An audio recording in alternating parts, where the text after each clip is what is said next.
حضرات، حصول برکت کے لیے میں نے قرآن مجید کی ایک آیت کریمہ معمول کے مطابق تلاوت کی ہے،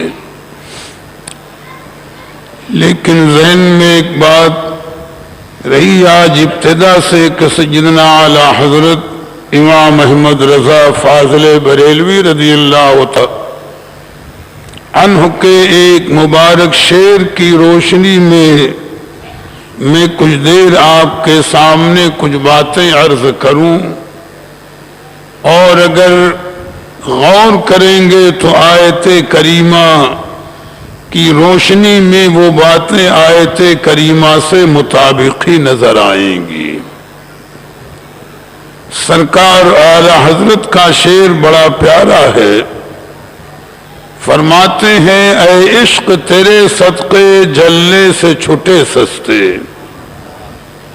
اے عشق تیرے صدقے جلنے سے چھٹے سستے، جو آگ بجھا دے گی وہ آگ لگائی ہے۔ شعر بڑا پیارا ہے، اگر اس کی وضاحت اہل علم کریں تو ایک وقت چاہیے۔ تھوڑی دیر اسی موضوع پر ہم چند باتیں آپ کے سامنے پیش کر دیں۔ دعویٰ تو دنیا کرتی ہے، مجھے عشق مجازی وغیرہ یا دنیا کی ان فضول باتوں سے بحث نہیں ہے، سمجھانا ہے عشق رسول کی شان کو کہ جنہوں نے اللہ کے پیارے حبیب کو چاہا، محبت کی، ان کے مقامات کیا ہیں، ان کی ادائیں کیا ہیں، اور پھر یہ کہ سرکار کی رحمت نے انہیں کتنا نوازا ہے اور انہیں کون سا مقام عطا فرمایا ہے۔ تو پہلے ایک چیز سمجھ لیں ضمن میں، آسان لفظوں میں کہ علماء کرام نے، خاص کر صوفیاء کرام نے عشق کے متعلق جو تعریف کی ہے کہ عشق کہتے کسے ہیں، تو آسان لفظوں میں بات ہے، الفاظ مختلف ہیں ان کے۔ وہ فرماتے ہیں کہ العشق نار نوری یحترق کل ما سوى المحبوب، یعنی عشق یا محبت یہ ایک ایسی نورانی آگ ہے کہ جو چاہنے والے کے دل سے محبوب کے علاوہ ہر چیز کو جلا کر خاک کر دیتی ہے۔ اب یہ اس کو جن کا مقام ہے وہ سمجھیں گے کہ یعنی چاہنے والا، محبت کرنے والا، عشق کرنے والا اپنے محبوب کے علاوہ نہ کسی کی بات کو سنتا ہے، نہ کسی جانب دیکھتا ہے، اس کی یہی خواہش ہوتی ہے کہ جدھر نظر اٹھے تو اسے محبوب کے جلوے نظر آئیں، جو باتیں کانوں میں آئیں اس کے محبوب کے ذکر کی باتیں ہوں۔ یا یہ ان کا مقام ہے جو کمال عشق کی منزل پر فائز ہیں۔ تو دعویٰ کرنا تو آسان ہے، لیکن اس کو نبھانا اتنا آسان نہیں ہے۔ بلکہ اس ضمن میں ایک بات ابھی اچانک ذہن میں آئی، معروم رحمت اللہ تعالی علیہ نے مثنوی شریف میں مجنوں سے متعلق ایک تذکرہ نقل کیا ہے۔ فرماتے ہیں کسی نے دیکھا کہ مجنوں صحرا میں، ریگستان میں، جنگل میں بیٹھے ہوئے ہیں اور اپنی انگلیوں سے وہ ریت کے اوپر لیلا کا نام لکھ رہے ہیں۔ معروم فرماتے ہیں دید مجنوں را کسے صحرا نورد، ریگ کاغذ بود انگشتہ قلم، یعنی کسی سفر کرنے والے نے، کسی مسافر نے دیکھا کہ حضرت مجنوں ریگستان میں بیٹھے ہیں، ریگستان گویا کاغذ ہے، انگلیاں قلم ہیں اور صرف وہ لیلا لیلا اس کا نام لکھتے جا رہے ہیں۔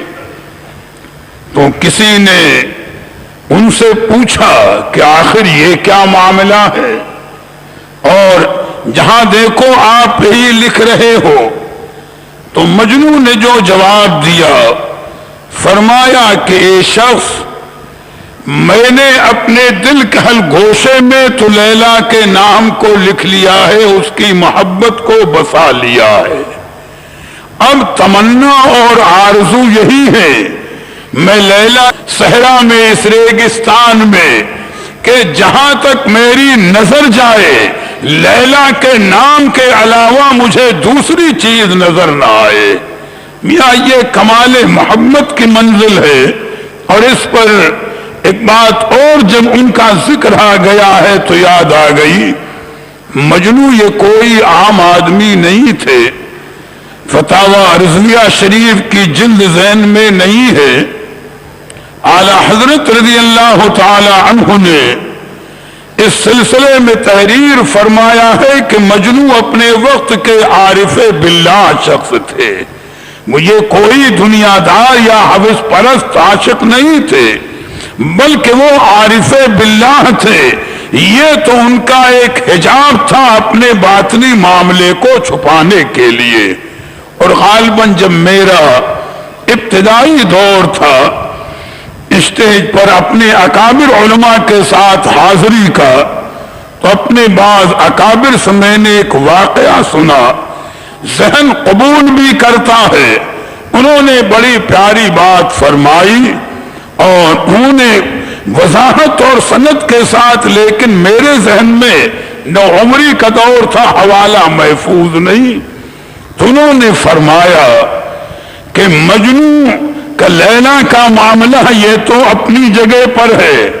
وہ فرماتے ہیں کہ دراصل ایک رات مجنو کو اللہ کے پیارے حبیب کا دیدار میسر آیا۔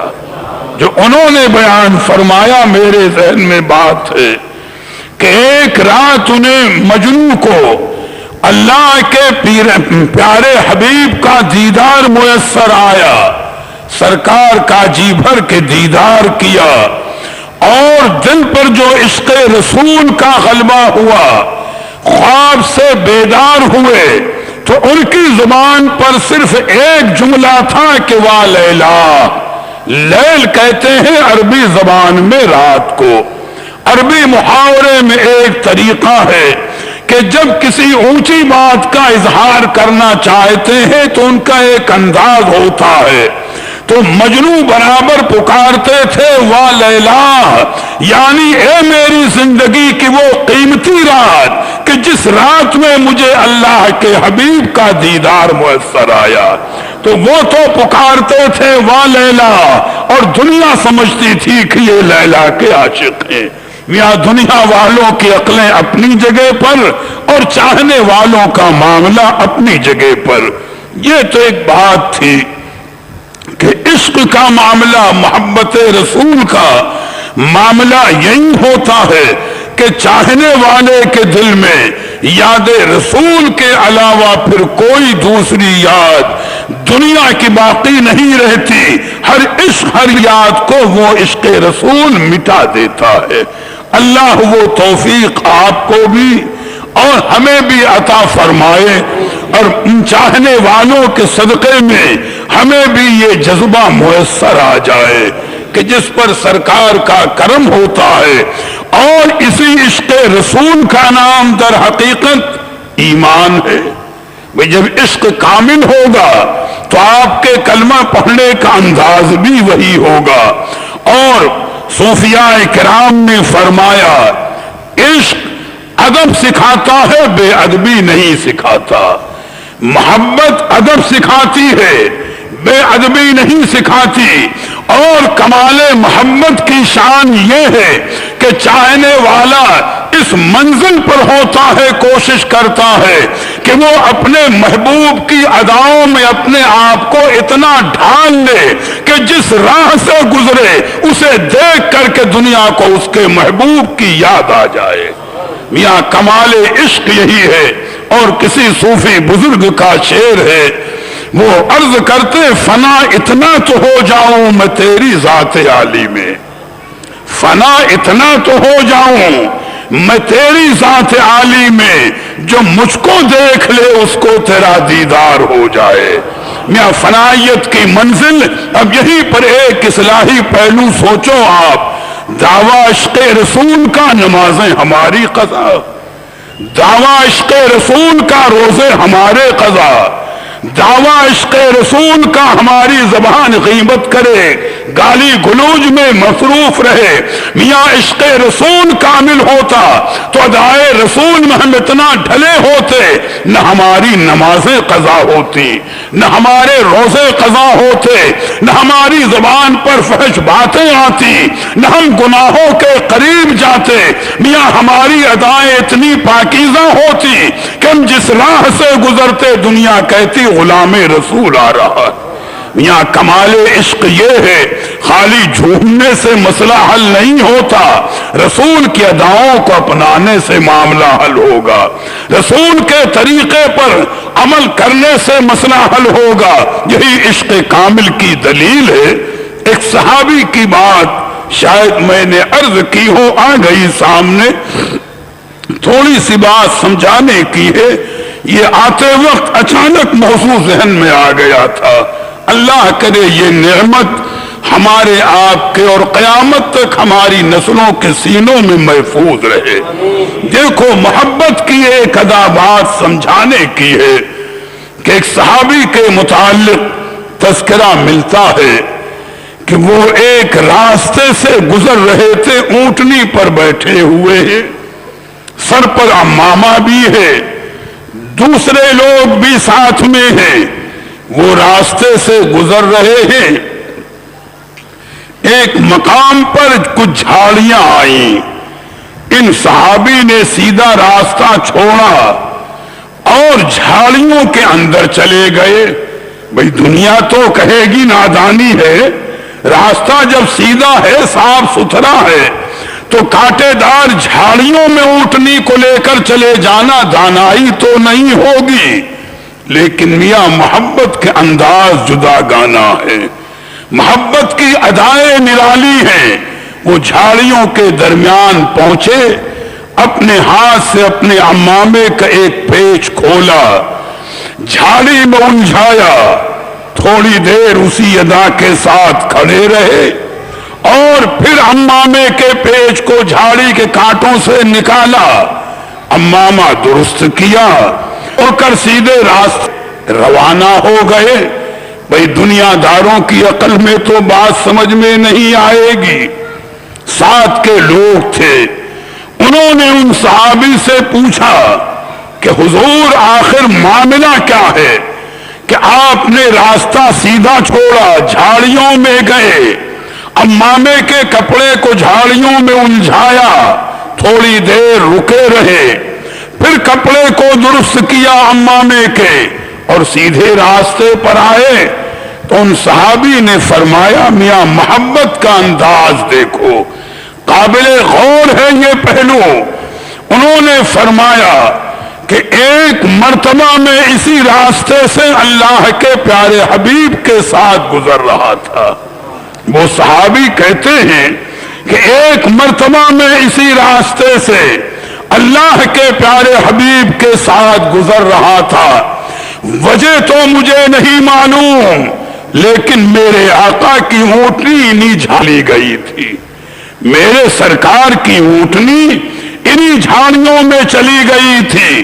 سرکار کے عمامہ شریف کا کپڑا جھاڑیوں کے کانٹوں میں الجھ گیا تھا، میرے آقا کچھ دیر رکے تھے، پھر اپنے عمامے کو جھاڑیوں کے کانٹوں سے نکالا، درست کیا عمامے کے پیچ کو اور اسی راستے پر واپس آ کر روانہ ہو گئے۔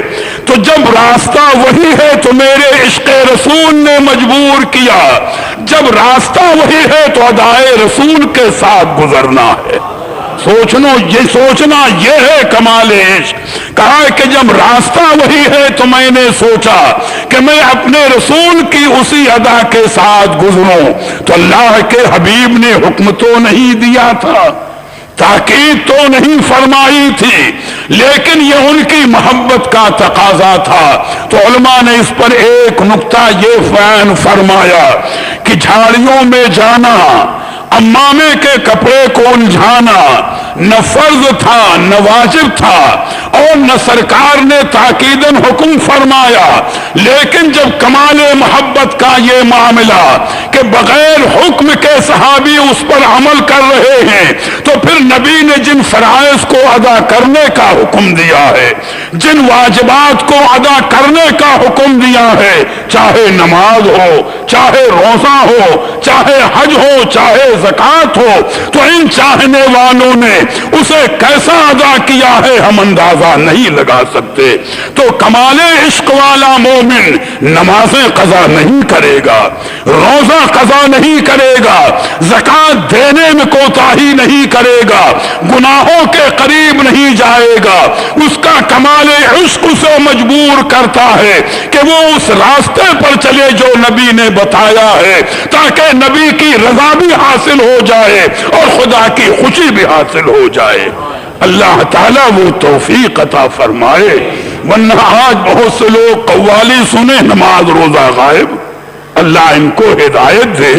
میاں ہم سماع کے منکر نہیں ہیں، جو اہل ہیں یقیناً وہ سنیں ان کے لیے اپنے طور پر، لیکن اس سے پہلے اتباع شریعت ضروری ہے، قانون شریعت کی پابندی کرنا ضروری ہے، اور اگر شریعت سے الگ ہٹ کر کوئی ہے تو میاں کوئی چیز قابل قبول نہیں ہے۔ تو میں نے عشق کی تعریف یہ بتائی کہ صوفیاء کرام نے فرمایا کہ عشق کیا ہے؟ العشق نار نوری یحترق کل ما سوى المحبوب۔ عشق ایک نورانی آگ ہے جس میں یہ کوئی دھواں نہیں، یہ کوئی جلن نہیں، وہ قدرت کا نظام ہے، وہ ایسی ایک نورانی آگ ہے کہ جو محبوب کی یاد کو بساتی ہے اور غیر کی یاد کو دل سے جلا کر خاک کرتی ہے۔ وہ دولت اللہ سب کو نصیب فرمائے۔ اس پر ایک روایت یاد آئی، جو شعر میں نے پڑھا ہے اس کی تائید میں، اور ذہن میں اس کو آپ رکھیں۔ اس روایت کو حضرت علامہ عبد الرحمن صفوری شافعی رحمت اللہ علیہ نے نقل فرمایا کہ ایک مرتبہ حضرت سیدنا جنید بغدادی رضی اللہ تعالی عنہ نے بارگاہ رب میں عرض کیا، پروردگار عالم، تو نے اپنے نافرمان مخلوق کے لیے جہنم پیدا فرمائی ہے، اس بحث میں مجھے تو نہیں دینا۔ عرض کرتے ہیں کہ پروردگار عالم، تو نے نافرمانوں کے لیے، سرکشوں کے لیے جہنم پیدا فرمائی ہے، مخلوق ہونے کے ناطے اگر کبھی جہنم سے نافرمانی ہو جائے، وہ ایک سوال کر رہے ہیں اپنے سمجھنے کے لیے بارگاہ رب میں، تو اے پروردگار عالم، جہنم کو تو اپنی قدرت سے کیسے سزا دے گا؟ ایک محبوب بندے کا سوال ہے بارگاہ رب میں، اور جہنم کے متعلق اتنی بات ذہن میں رہے کہ حدیث پاک کے اندر آیا کہ سرکار نے فرمایا ہے کہ اگر جہنم کی ایک معمولی چنگاری چھوٹی سی اس دنیا میں گر جائے تو وہ ایک چنگاری اتنی بڑی پوری دنیا کو جلا کر راکھ کر دے گی۔ ایک چھوٹی سی معمولی چنگاری، تو میاں شعلوں کا حال کیا ہوگا، اندھاروں کا حال کیا ہوگا، کیسی خطرناک آگ ہوگی۔ اللہ تعالیٰ اپنے حبیب کے صدقے میں ہر مسلمان مرد و عورت کی حفاظت فرمائے، جہنم سے محفوظ فرمائے، جنت کی نعمتوں سے مالا مال فرمائے۔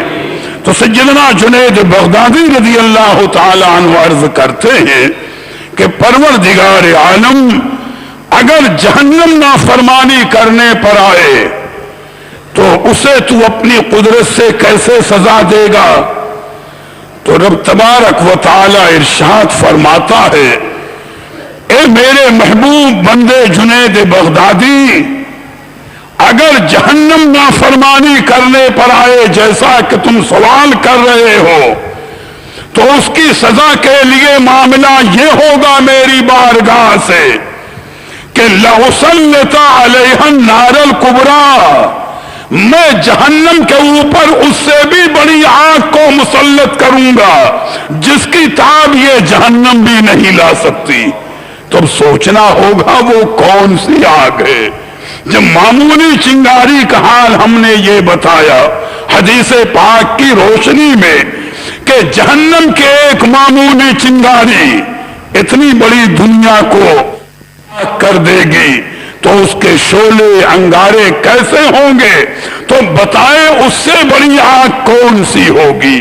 بھئی ہماری عقلیں تو نہیں سوچ سکتی، ہماری عقلوں میں تو نہیں آتا۔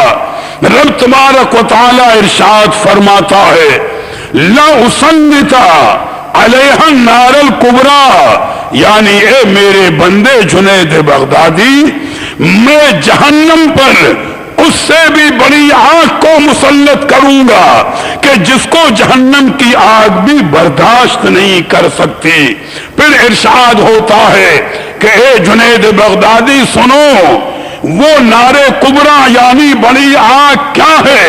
تو رب تعالیٰ فرماتا ہے الذی اوقدتہ فی قلوب المحبین، وہ عشق کی وہ آگ ہے جو میرے چاہنے والوں کے دلوں میں روشن ہے، یعنی وہ میرے عشق کی، میرے محبوب کے عشق کی وہ آگ ہے کہ جو چاہنے والوں کے دلوں میں روشن ہے، اور وہ ایسی آگ ہے کہ میرے چاہنے والوں کا سینہ ہی اسے برداشت کرتا ہے، جہنم اس آگ کو برداشت نہیں کر سکتی۔ دنیا یہ ہے عشق کی آگ، اور یہ ہے عشق کا مقام، اور یہ ہے عشق کا درجہ۔ اب تھوڑی سی وضاحت کر دیں اسی ضمن میں نے غالباً سیدنا امیر خسرو رحمت اللہ تعالی علیہ کے دیوان الصغر کے دیباچے میں ان کے متعلق پڑھا۔ دیکھو عشق کی آنکھ کا معاملہ ایک موضوع سمجھانا ہے کہ آپ کے متعلق اس میں تحریر ہے کہ آپ کے دل میں عشق الہی کی آگ ایسی روشن تھی اور ایسا عشق کا شعلہ بھڑکتا تھا کہ آپ کوئی بھی قیمتی سے قیمتی نیا کپڑا پہنے، کتنا ہی مضبوط سے مضبوط قیمتی کپڑا آپ پہنتے تھے، لیکن اس میں تحریر دیکھا میں نے کہ کپڑے کا وہ حصہ جو آپ کے دل کے مقابل میں ہوتا تھا، ادھر کپڑا پہنا ادھر اتنا حصہ جل کر راکھ ہو جاتا تھا۔ یا عشق کی آگ تو اندر دل میں روشن ہے، لیکن یہ اللہ تعالی کی شان۔ تو عشق کی آگ کے متعلق میں نے یہ بتایا، تو اب یہیں پر ایک چیز اور سوچ لیں، پھر اعلیٰ حضرت کے اس شعر پاک کو سمجھنے میں آپ کے لیے آسانی ہو جائے۔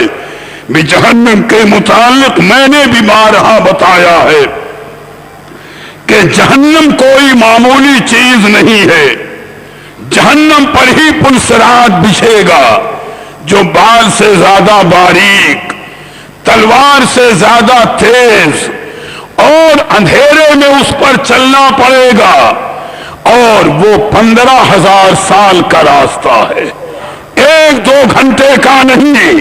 فرمایا گیا 5,000 صعود ہیں اور 5,000 حبوط ہیں، یعنی 5,000 سال میں جہنم کی سیڑھیاں چڑھی جائیں گی، اور 5,000 سال میں اترا جائے گا، اور 5,000 سال اس کے اوپر چلنا پڑے گا۔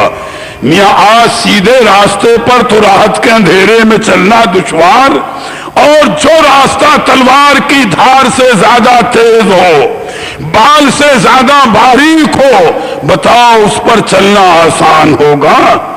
اتنا آسان نہیں ہے اگر اللہ اور اس کے حبیب کی رحمت دستگیری نہ فرمائے۔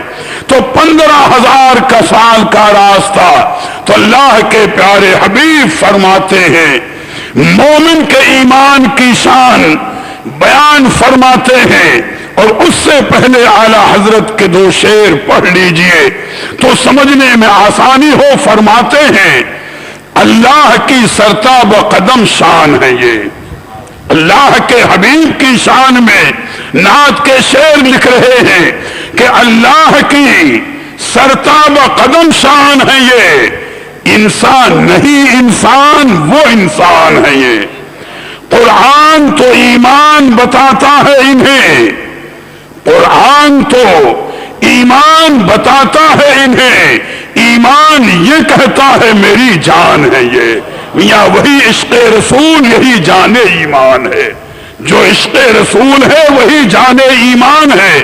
تم اللہ کے حبیب فرماتے ہیں کہ جس وقت میری امت، جس وقت صاحب ایمان پل صراط پر سے گزرنے لگیں گے تو جہنم پکار اٹھے گی، اور جہنم کیا پکارے گی؟ جل یا مومن فَإِنَّ نُورَكَ أَطْفَالَ حَبِي، یعنی اے مومن جلدی گزر جا کہ تیرا نور ایمان میری آنکھ کو بجھائے دے رہا ہے۔ اور نور ایمان وہی عشق رسول ہے کہ میاں وہی جب دلوں میں جلوہ گر ہے تو وہی کمال ایمان کی دلیل ہے، وہی جان ایمان ہے، وہی نور ایمان ہے۔ تو عشق رسول کی شان یہ ہے کہ جب مومن گزر رہے ہوں گے تو جہنم کی آگ بجھنے لگے گی اور پکارے گی کہ اے مومن جلدی گزر جا کہ تیرا نور ایمان میری آگ کو بجھائے دے رہا ہے۔ اب پڑھیے اعلیٰ حضرت کا وہ شعر کہ فرماتے ہیں اے عشق تیرے صدقے جلنے سے چھٹے سجتے، اے عشق تیرے صدقے جلنے سے چھٹے سستے، جو آگ بجھا دے گی وہ آگ لگائی ہے۔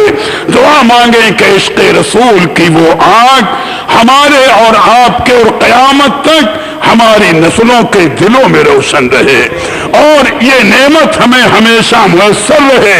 اسی نعمت کے امین بن کر ہم دنیا میں جئیں، اسی پر ہمارا خاتمہ ہو اور انہی کے ساتھ ہمارا حشر ہو۔ تم یہاں کمال عشق مصطفیٰ کی شان اتنی بلند ہے کہ اس کا اندازہ لگانا آسان نہیں ہے۔ بحث طول ہو جائے گی، بس صرف ایک لمحے کے لیے ایک بات عرض کر کے اس موضوع کی تکمیل کر دیں۔ ذہن حاضر رہا تو اس کے دوسرے گوشے میں کل عرض کر دوں گا۔ درود پاک پڑھ لیجئے بلند آواز سے۔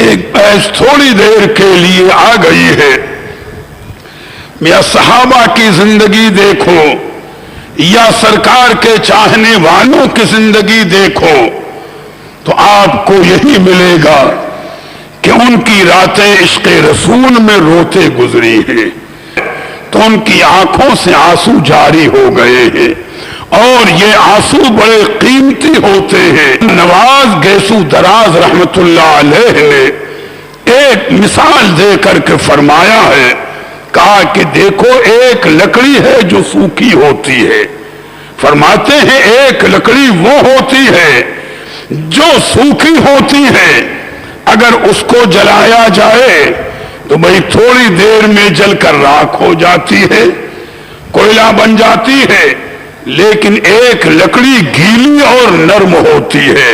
دیکھا ہوگا کبھی آپ نے کہ جب کوئی گیلی لکڑی چولہے میں جل رہی ہو یا کہیں پر بھی جل رہی ہو تو ایک طرف تو اس میں آگ لگی ہوتی ہے اور چاہے معمولی دھواں بھی نکلتا رہتا ہے، اور لکڑی کے دوسرے سرے سے پانی نکلتا رہتا ہے۔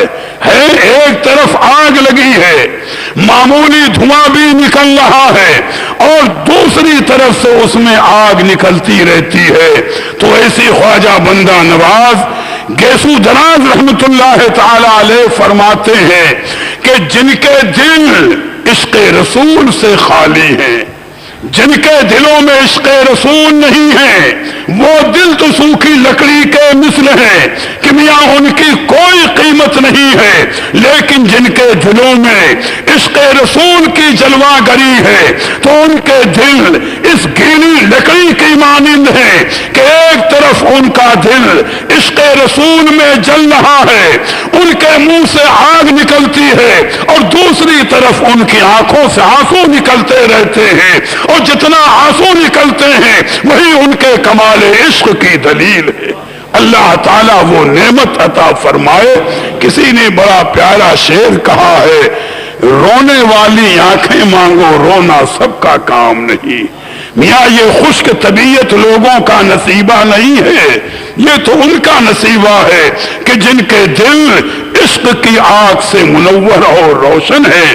فرمایا رونے والی آنکھیں مانگو، رونا سب کا کام نہیں، ذکر محبت عام ہے لیکن سوز محبت عام نہیں۔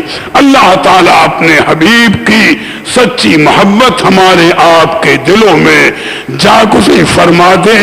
اچانک یہ موضوع ذہن میں آ گیا تھا، تھوڑی دیر میں نے اس کے چند گوشے آپ کے سامنے عرض کیے، اسی امید پر کہ رب تبارک و تعالیٰ اپنے حبیب کے صدقے میں سرکار غوثیت معام اور اپنے پیاروں کے طفیل ہمارے آپ کے دلوں کو بھی اس لذت عشق سے آشنا کر دے۔ کھڑے